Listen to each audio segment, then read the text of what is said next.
Students, आज हम कर रहे हैं पॉलिटिकल साइंस लेसन 6 अंतर्राष्ट्रीय संगठन इंटरनेशनल ऑर्गेनाइजेशन। इस चैप्टर में हमने लास्ट वीडियो में यूएनओ को अधिक प्रासंगिक बनाने के लिए क्या कदम उठाए गए 2005 में वो पढ़ा, और विश्व में शांति स्थापित करने के लिए यूएनओ ने क्या क्या किया मैंने आपको लास्ट वीडियो में इस चीज़ के बारे में बताया। आज हम जो करने वाले हैं टॉपिक वो है एक ध्रुवीय विश्व में यूएनओ की प्रासंगिकता।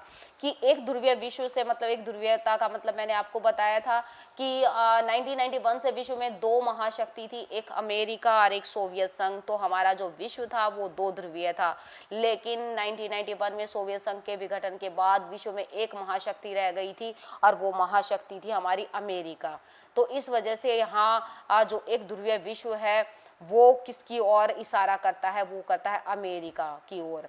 तो अमेरिका में यूएनओ की प्रासंगिकता कि जब हमारा विश्व एक ध्रुवीय था तो उस टाइम पे क्या यूएनओ अपना सही ढंग से काम कर रहा था या काम नहीं कर रहा था। तो हम फर्स्ट पॉइंट की बात करें तो सोवियत संघ के पतन के बाद विश्व में अमेरिका का वर्चस्व हो गया था। और लेकिन सबसे बड़ी बात ये थी कि बेटा यूएनओ काम जरूर कर रहा था, लेकिन उसकी यूएनओ जो है वो अमेरिका के ऊपर अपना दबाव कायम नहीं कर पा रहा था। वो अपने आप को अमेरिका के सामने एक बोना नजर जो यूएनओ है, यूएनओ अमेरिका के सामने बोना नजर आता है। इसके क्या कारण है जो बोना नजर आता है? दूसरा, अमेरिका दूसरे देशों से अपने आदेशों का पालन कराने में समर्थ है, क्योंकि अमेरिका विश्व की एक महाशक्ति है। एक महाशक्ति होने के कारण वो दूसरे देशों पर अपना दबाव बनाकर रखती है, और विश्व में कोई देश ऐसा नहीं है, क्योंकि अमेरिका का जो सैन्य बल है वो सबसे ज़्यादा है कि अगर अमेरिका उस देश के ऊपर आक्रमण कर दे तो उस आक्रमण को वो झेल सके। इस वजह से तो हम दूसरे पॉइंट की बात करें कि दूसरे देशों से अमेरिका द्वारा अपने आदेशों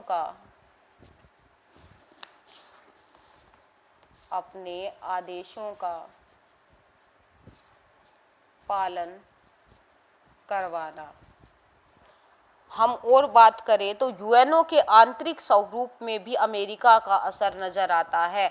आंतरिक स्वरूप में कहने का मतलब ये है कि उसकी बनावट में भी, कि यूएनओ के बजट में ये देखो बेटा, उसका वो सबसे ज़्यादा नियंत्रण होता ही है जो आपका आर्थिक रूप से किसी संगठन को हेल्प करता है या किसी संगठन की मदद करता है। तो जो अमेरिका है, अमेरिका का यूएनओ के बजट में सबसे ज़्यादा योगदान है, सबसे ज़्यादा योगदान है। कहने का मतलब ये है कि आर्थिक रूप से अमेरिका के द्वारा जितने भी देश यूएनओ के अंतर्गत शामिल हैं उन सबसे ज़्यादा अमेरिका के द्वारा उसको आर्थिक मदद दी जाती है, जिसके वजह से जो अमेरिका है वो यूएनओ के ऊपर अपना जो दबाव है वो बनाकर रखता है। दूसरा ये कहें कि यूएनओ का जो संघ है अमेरिकी भूक्षेत्र में स्थित है, अमेरिकी भूक्षेत्र में स्थित है, जिसकी वजह से भी वो उसके ऊपर दबाव बनाकर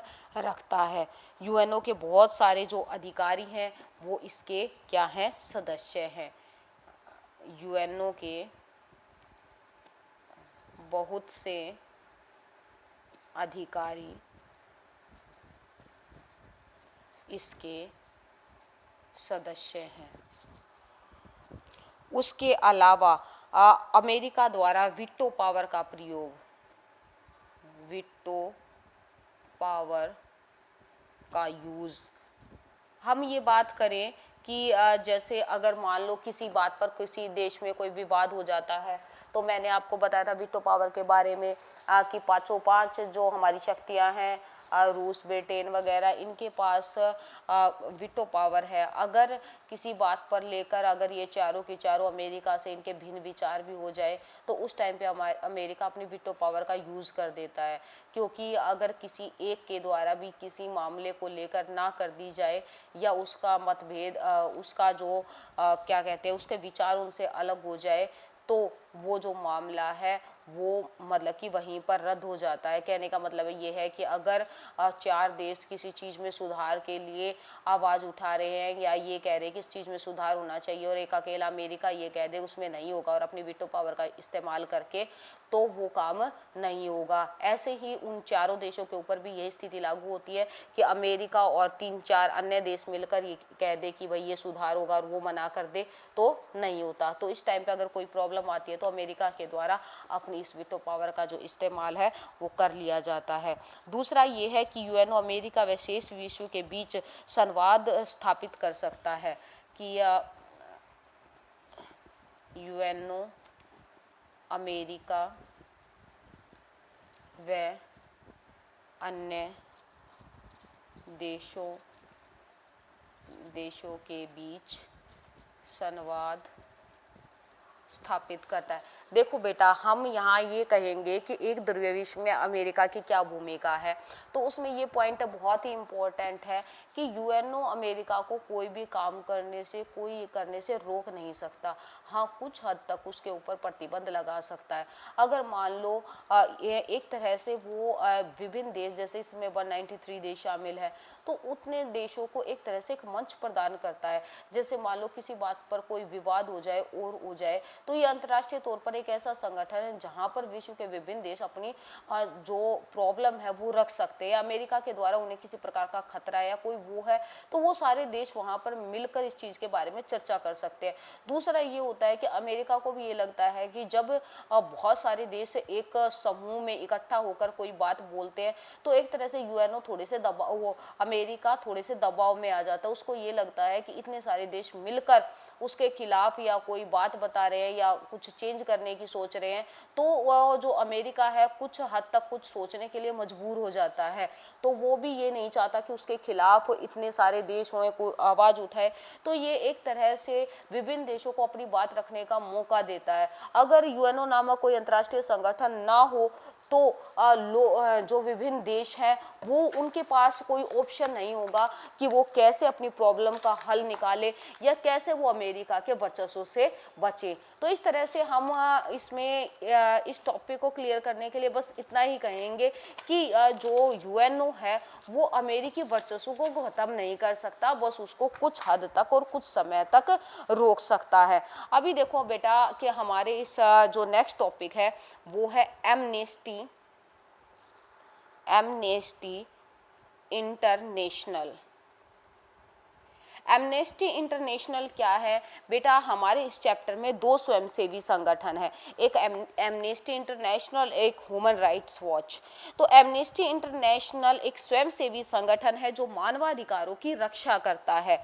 तो बेटा अगर मानवाधिकार से रिलेटेड कोई भी प्रॉब्लम किसी भी देश में किन्हीं नागरिक समूहों को हो रही है तो ये उससे जुड़ी सारी की सारी रिपोर्ट तैयार करके प्रकाशित करता है और सरकार द्वारा किए गए मतलब कि जो दुर्व्यवहार है उसका जिक्र हर करता है, उस दुर्व्यवहार को दूर करने का प्रयत्न करता है या उन लोगों के जो अधिकार है उनकी रक्षा करता है। ऐसे ही जो हमारा दूसरा जो है human rights watch, human rights watch, ये ह्यूमन राइट्स वॉच है, ये भी मानवाधिकारों की रक्षा करता है और एक स्वयंसेवी संगठन है। इसका काम भी ये होता है कि लोगों के मानवाधिकारों की रक्षा करना। अगर कहीं पर भी किसी भी देश में लोगों के मानवाधिकारों का कहीं भी हनन हो रहा है तो मीडिया का ध्यान वो इस ओर आकर्षित करता है और मतलब कि इस चीज़ को रोकने के लिए आवाज़ उठाता है। इसके द्वारा बाल श्रम को रोकने के लिए भी इसने काफ़ी प्रयास किए थे। उसके अलावा इस चैप्टर में हमारा एक और टॉपिक है वो है IAEA, IAEA। बेटा जो ये ह्यूमन राइट्स वॉच और ये आए, ये हमारे 2 मार्क्स के लिए या 1 मार्क्स में आ जाते हैं कि ये हैं क्या। Amnesty international, human rights watch, ये आपका ऐसे पूछ लिया जाता है कि भाई यूएनओ के अंतर्गत स्थापित मानवाधिकारों की रक्षा के लिए कौन से संगठन उनका निर्माण किया गया था, इससे ज़्यादा इनके बारे में नहीं पूछा जाता है। अगला है IAEA, ये है हमारा international atomic energy agency, international atomic energy agency. तो ये हमारा क्या है, यह संगठन आणविक ऊर्जा के शांतिपूर्ण उपयोग को बढ़ावा देने के लिए गठित किया गया था कि आजकल बहुत सारे देश हैं जो परमाणु ऊर्जा से संपन्न हैं, तो उन्होंने ये कहा था कि आणविक ऊर्जा सभी देश अपनी रक्षा के लिए बनाए, जो भी इसका निर्माण कर रहा है, लेकिन इसका जो उपयोग है वो शांतिपूर्ण ढंग से किया जाना चाहिए और सैन्य उद्देश्यों में इसके इस्तेमाल को रोकने की कोशिश की जाए। कि ये नहीं है कि एक देश ने दूसरे के ऊपर आक्रमण कर दिया और वो मतलब कि लगातार अपने इसका जो आणविक ऊर्जा है उसका यूज़ कर दे। तो ये जो संगठन है इसका निर्माण इसलिए किया गया था। आज हमारा जो चैप्टर 6 है यहीं कंप्लीट होता है। Thank you students, okay bye.